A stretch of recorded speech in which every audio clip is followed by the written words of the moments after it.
you notice I have titled it, high performance delivered. The whole essence of anyone, either you thinking about this as a service or an organization thinking about latching on to learning as a service, is to enhance performance, right?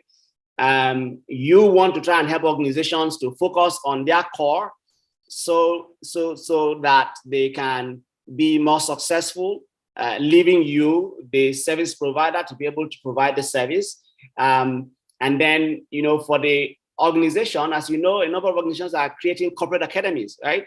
So they too might want to say, okay, we want to offer this service, so when we think about the role of consulting now, consulting has changed because most of organizations have adopted the strategy of hiring consultants. So they hire me as an example, then I come into the organization. What that means is, I will begin to cut short the menu or the lunch that consultants have, right? So a number of organizations are also thinking, all right, how can we think about, offering internal learning as a service?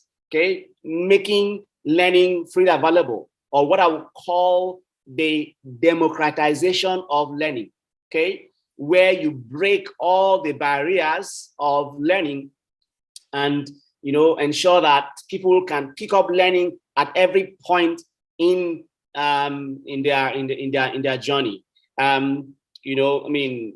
There's a gentleman that I listen to a lot. His name is Josh Beshin, and if you're in the learning and this L&D space, you must know him. A couple of years back, he introduced the concept of embedding learning into the flow of the employee work or the organization. So that means we want to see how the different signposts that I can learn are available without any barriers. I don't need to wait for the classroom to fill for people to take advantage of learning, as the case may be. All right.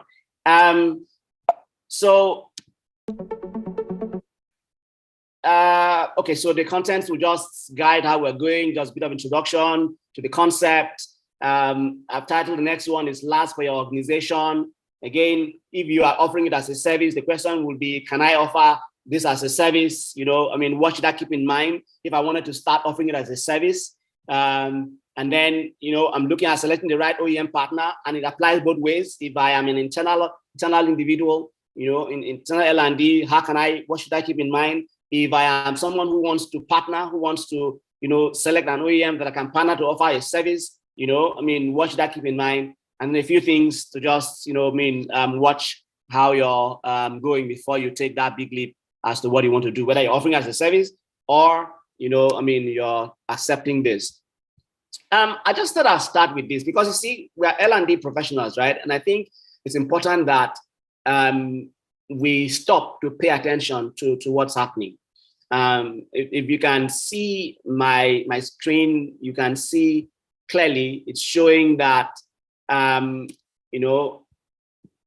training or learning should be the #1 investment for CEOs, but that is always not the case. So I want to do something because I always try to make these sessions as interactive as possible. So if you think that your organization, again, if you are the CEO of your organization and offering the learning as a service, your answer might be yes, right? Okay. But if you are working in an organization, let me pass that question to you. Do you think your CEO sees learning or training or capacity development as the #1 investment? I would like to see your comments on the chat, please.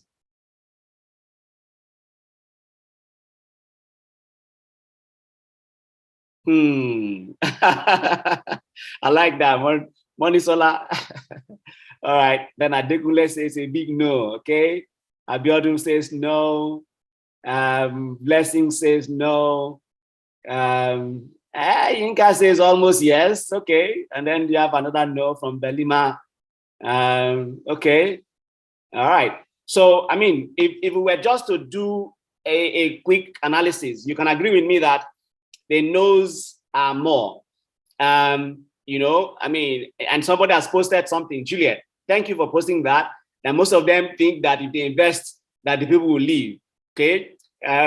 If you just think about the whole Jackpa, is it Jackparization? Is that how it's called now? Or Jackpa anything? That we're seeing now, the trend we're seeing. Of course, I mean, that fear is real, okay, within the organization. But I was listening to someone, I was reading something recently, and somebody shared a thought-provoking idea, and he said that, organizations are suffering now because they did not pay attention to developing their people. Okay. So they will hire, so they come to a Philips Consulting or to any of your organizations and hire those that have been trained. Okay. Now, those people that have been trained are the ones that are going. See, the people that are remaining now, are not, as useful to the organization as they should be, because they've not been invested in. Okay, no one has really invested in developing them. Most times training is seen, as something will just keep once in a whole year for you, and so on. So clearly, if this is the picture we see of organizations, even thinking of offering this as a service, as an individual, can be a challenge. Okay, that's why before you start, you need to do your background assessment or your feasibility study and so on and so forth of whatever service you want to render. Of course, if you build it well, I know that they will come. That I believe in that theory. You build it where they will come, but it's always still good to be able to check. And most organizations who have this as a problem, who have CEOs that do not cherish and appreciate the importance of learning, then it makes it difficult, to be able to connect with such organizations. But you see, if you look at the underwriting statement there that I put down, that innovative leaders are reducing spend in traditional spaces and shifting it to high impact areas that support new ways of working and service delivery. That's essentially what the right thinking CEOs are doing, right? So they are starving some of the areas that are just eating costs, okay, and then moving the funds to helping to invest in innovation, invest in bringing learning as a service, invest in other things. And most organizations will pay real attention to this. You can see the difference. The difference is always clear, okay, with such organizations. All right. So again, I just chose this short video to just introduce the concept, because we cannot be talking about learning as a service without, just taking a few steps back. It's okay. Where does this AAS even come from? All right. So you have what we call software as a service. And I believe that just thinking about how that is offered. So if you are here and you are thinking, oh, okay, I want to start offering this as a service, or if you're here and you're saying, as an organization, should I be thinking about latching onto a learning as a service? I'm sure this short video will give you a bit of background. There are one or two things that I would mention. I think, in terms of, for instance, profitability and all of that, the figures a bit, exaggerated, but I think you will enjoy the short clip. So I'll just play it now, and hopefully you are able to follow. Yeah. Jackson, just confirm. I'll just play and stop just to confirm that audio is good. Yeah. If we need water. Did you hear anything? Yes, boss. All right, good. We just turn on the tap. And if it's dark, we simply switch on the light. It's not as if we need to own a reservoir or an electric power plant. Can the same be done with applications and computing resources on demand? In the past, you had to work with a dedicated IT team, spend a lot of money upfront buying servers and storage, provide security, decide on what business apps to use, and spend valuable IT resources installing, maintaining, and supporting your IT infrastructure. And if that wasn't enough, you had to pay for licensing and upgrade fees. This takes away focus and valuable resources from your core business, and that's why many businesses find it hard to take off. Introducing cloud computing. Cloud computing is on-demand services such as software as a service and infrastructure as a service. With these services, you just need to plug in and subscribe, and you're ready to go. So you can get started much faster than before, and it costs less. It's like a shopping mall that shares the same main entrance, the same electricity supply, and common 24-hour security. But each tenant has its own door and lock, which means that although certain things are shared, the really important things, like data, are kept secure and private. Software as a service and infrastructure as a service is a much simpler and more cost-effective way to run your business. Many business applications like CRM, accounting, inventory, and HR management can be made available through software as a service. And getting these applications up and running in just a few minutes is as easy as can be, something that was completely unheard of in the past. With infrastructure as a service, you can subscribe and use the computing and storage resources on demand and simply scale them according to your business needs. So whether you need it for thousands of users over multiple offices in a global company, or for just a handful of users in a small office, the costs start low and stay low. So you just sign in and get working anytime and anywhere. New features and upgrades will be automatically taken care of for you. You just pay for what you use and nothing else. There are no installation and security headaches, no capex, no maintenance costs, and of course, no need for additional IT resources. With significant cost savings of up to 96%, software as a service and infrastructure as a service can have a huge impact on what really matters to you, your bottom line.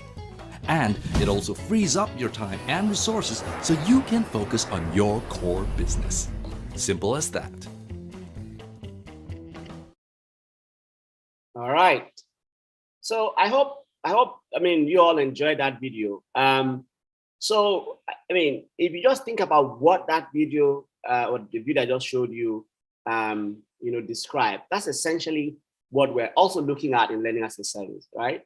A provision that allows organizations focus on their core and reduces the fixed cost and moves it to variable cost. Okay, so you only pay for use, pay what you use, as the case may be. And as we're going to see, it can apply both to, even if I'm offering the L&D as a physical offline service, like my regular traditional classroom training, and also I can apply if I was helping organizations to move into digital learning and so on and so forth.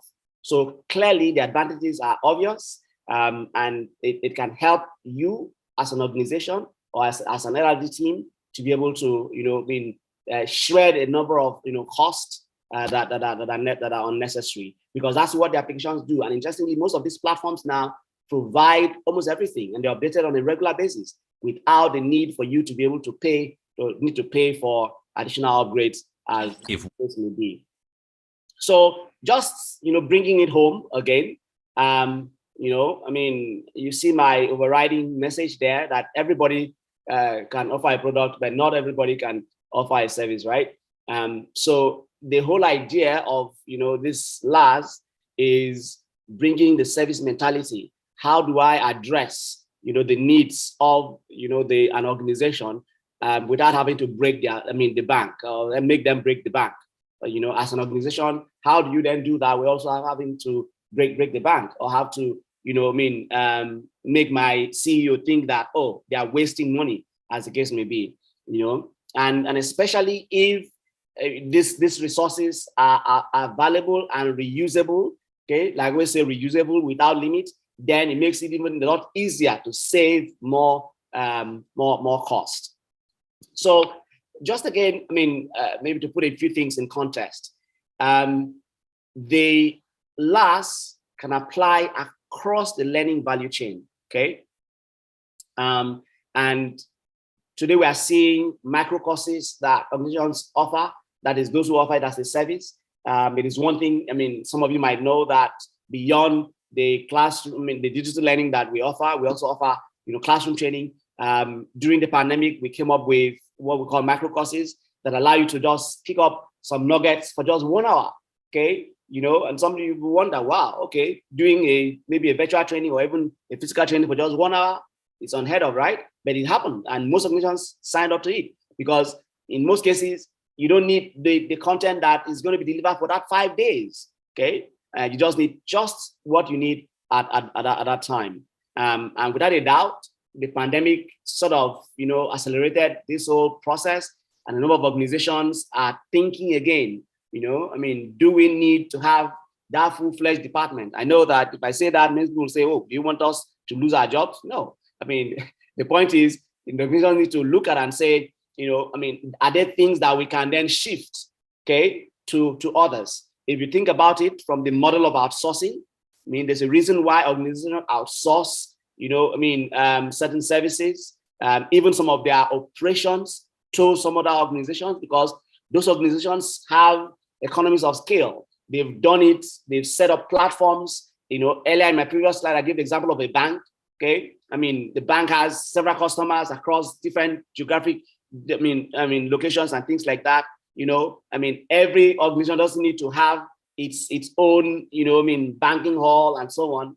Just one bank hall will serve everyone. So we have actually been implementing that whole concept of as a service. In fact, there is now what you call everything as a service, right? If you think about it, everything as a service, it's indeed possible.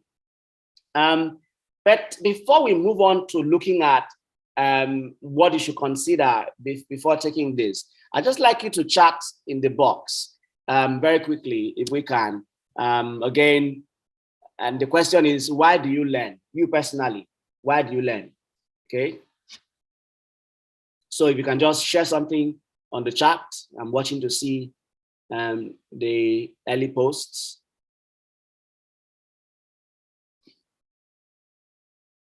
Why do you learn? What will make you learn something? To gain more skills? Thank you, Olumide.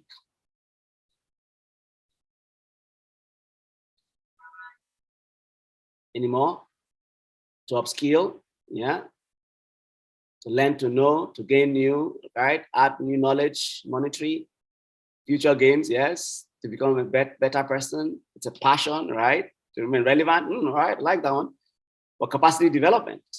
All right, and that's interesting. Okay, so for you as an individual, whether you're thinking about starting this LaaS as a service or you as an organization are looking at it, you need to understand this question: why do people learn? Okay, and I've just provided for you here what we call the 5 moments of need. Okay, please watch through as I explain this. The first moment of need is when somebody has to learn something new for the first time. So you ask yourself, if I'm going to design this as a product, as a program, okay, do I think that there is something new that people can learn?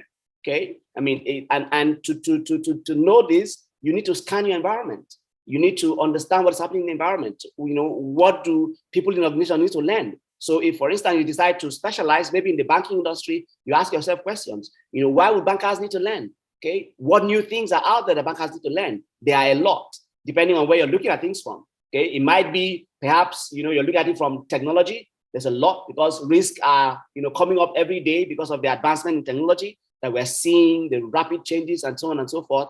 So that this is something you need to keep in mind, before you even begin any product design. When there is, you need to expand what people already know. I heard somebody say, somebody wrote there, to expand their knowledge, to extend. Okay, so again, you ask yourself, at what point do people need to expand, their knowledge? If you are internal, you ask yourself, why do people need to expand their knowledge? Can I then provide what they need at that point of need, as the case may be? Again, when you need to apply what you have learned, okay? Most times, because we are human and because there are many things that distract us, okay?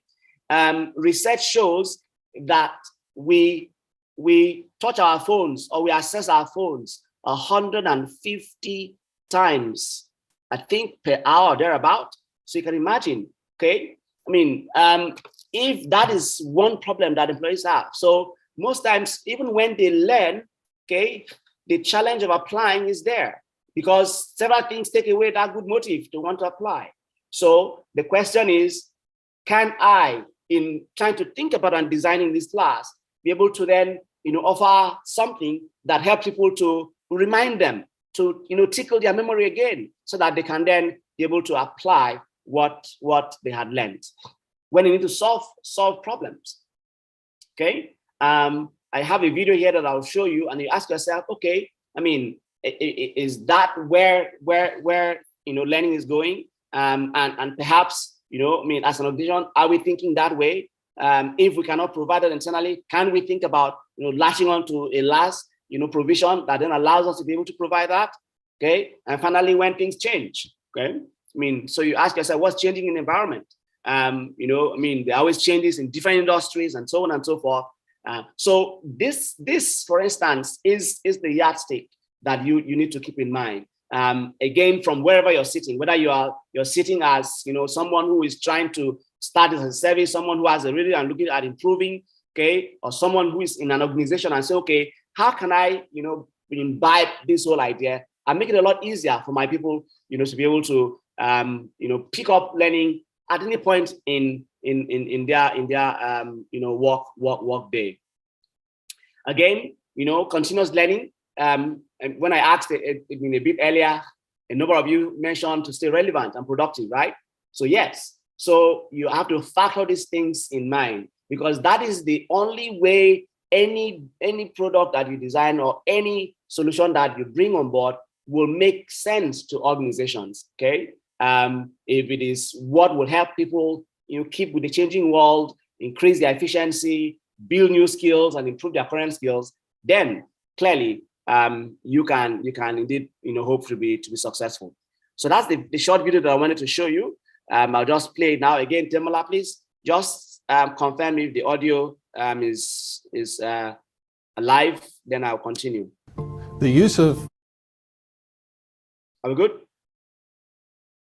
Yes, we are. All right. Smart glasses has allowed us to see a 40% improvement in resolution time for tickets that submitted to us for technical support use. So the Porsche technicians in the US have commonly been referred to as the fighter pilots of the industry. We have the best technicians in the world in our dealers. We still have to give them the latest technology because it changes literally overnight. With these glasses, you can get me pointed in the right direction. We can get this car repaired. I'm going to go ahead and give you a call on the glasses. Let's get that set up, and I'll see you there. So one of the new technologies that we're releasing at Porsche Cars North America is called Tech Live Look. Through the use of smart glass technology, we're able to see what the technician sees live, regardless of where the technician is. One of the issues I'm running into is actually locating the location of the sensor itself. So looking in GFF, it's kind of the left front right there, and it looks like it's this sensor. Let me highlight it for you. Right there. You see it on your glasses? So right here. All right. Okay. Let's take it apart and see what it looks like. I'm going to send you a couple pictures real quick. Okay. Of the connector, and we'll take it apart and see if we can see anything wrong with it. John, you can confirm this is pin 3 here, correct? We're looking for the yellow wire. Crimps over the insulation. All right, so there we go.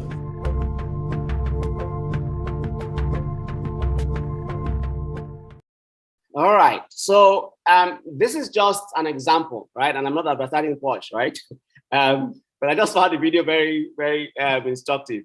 And the point I'm trying to make from here is that learning has to connect with, the point of need, okay?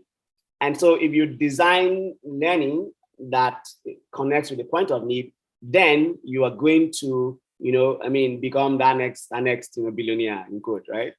Because people will buy into it and people will connect with you and people will love whatever product that you're going to bring. And again, you ask yourself, as an organization, can I provide this? If we cannot provide this, who can provide this? Can I latch onto that service instead of trying to build the infrastructure that is required to provide that? This is just an example in practical skills you can apply to any organization, okay? And how learning has sort of, become a lot easier to be able to design and implement to ensure that people can connect. They need to. All right, so I won't spend so much time here because we've really, illustrated that the business case for learning as a service is indeed compelling. I mean, you can't, begin to think about running an organization now by thinking that you can provide all those services yourself, okay? It may not be because maybe of the traditional approach that most organizations still adopt. It may not be that you will maybe be able to completely, take on LaaS, say as an organization, or you offering LaaS completely to an organization. So it might be some sort of hybrid, some sort of blend that then gets to happen. But the business case is indeed compelling again, okay? Because it allows you to be able to focus, it allows you to save, it allows you to be able to bring value to the organization. You can imagine, think about it. I mean, let's even say this service was a digital learning offering, right? You can just working with just one vendor who perhaps is a content aggregator, who can, partner with several others and bring content into one single platform, right? That your people can learn, whether they are in finance, whether they are in sales, whether they are in procurement, whether they are, you understand, and not having to deal with so many vendors at any point in time. That alone is a lot for you as an organization. So clearly, again, whether you're looking at it from a service point of view or from, an organization point of view, it's indeed, the right way to go. And their technologies. I'll just share an example of one such later in my slide, a bit later, just so you can see what that has brought to bear for most organizations and has helped of those organizations. But what fits you. I mean, you see my underwriting statement there. The overall goal is to adopt a strategy that is best fit for your organization. And for you, if you're offering it as a service, you think about what fits, for instance, my experience and my skills, and what can I do, or who can I partner with that would be able to leverage on and allow me to offer that, as a service. So big question. Is LaaS for your organization? Well, please take note. My header statement there, that the transformation is not about changing curriculum or instructional design practices or courses. It's about looking into the L&D function, so that we can look at, how can we identify where it is paining the organization and be able to then deliver value. And that is an assessment that you need to do whether you are an independent individual trying to provide a service or you are an internal organization. Design your own value chain of learning. Find where the pain points are, okay? And if you know, for instance, that you cannot deliver this to your people, then by all means, think about latching onto it to learning as a service. That by thinking about providers that can assist you to be able to do so. Okay, that is indeed focused on helping you to be able to know where to start and how to go. But you must think about the organization. You must think about where the organization is in its life cycle. I always, in helping executives in my sessions with them, most of them, they do strategy for a number of these other things. And most times do not think about, do our people have the knowledge to be able to travel with us, in this 3-year, 1 year, whatever strategy that we put in place, okay? Where will it hurt us? And that's why learning needs to have a seat on that table, okay? And not just be second fiddle, okay? Where, they'll just repeat a speech. They bring back and tell you, they've said that this is where they are going. Go and design learning to see if you can address it. No, the learning person needs to be there, sitting at that level and being able to listen on to hear where the organization is heading, so that we can then know, at what signpost can we then, be able to come in to start, deciding whether it is going LaaS way or we can still continue to do our traditional approaches as the case may be. The decision to migrate is not one you want to do in a hurry. If you're an organization, even if you're going to offer it as a service, don't rush it. You have to ask yourself, where are you heading as an individual? Where are you heading as a business? If you are an organization that wants to get on the service as an L&D person, you ask yourself, do I understand that strategy? Okay, and I put a few questions that you can ask yourself. Okay, you need to answer those questions because that will help you to know where you're going to head on, and then identify where you might maybe need to, bring in LaaS, okay, learning as a service. By that means outsourcing some of those things that you were doing as the case may be. And by all means, ensure that you define success metrics. You cannot do anything without it, okay? Whether you're doing it as a service, as running it as a service, or you're going to accept it as a service, you must identify how am I going to ensure that this is indeed successful. That is the only way you can then look back and say, okay, you know what, we made the right decision, and we're enjoying the benefits that come with it. All right. In terms of selecting the right partner, again, you want to think deeply. I've provided a few cues here. If you notice, it goes back to understanding what the organization wants. If you are taking it from the service provider point of view, what does the organization want? Okay. Do you understand that? Have you been following their journey? Have they done any of the internal analysis that helps them to know where the gaps are? Okay. So that you align that to the requirements that you would design.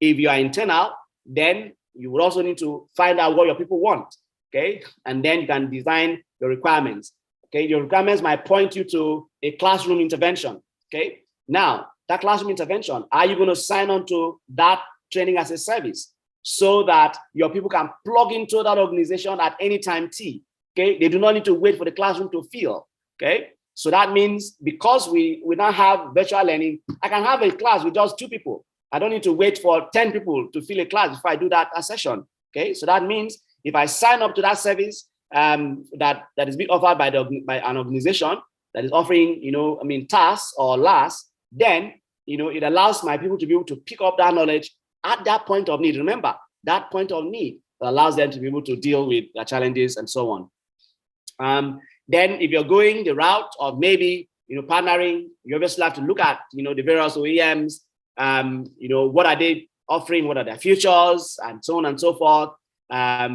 Please check and see that you test it out before you make any final decision. And how are you going to pay?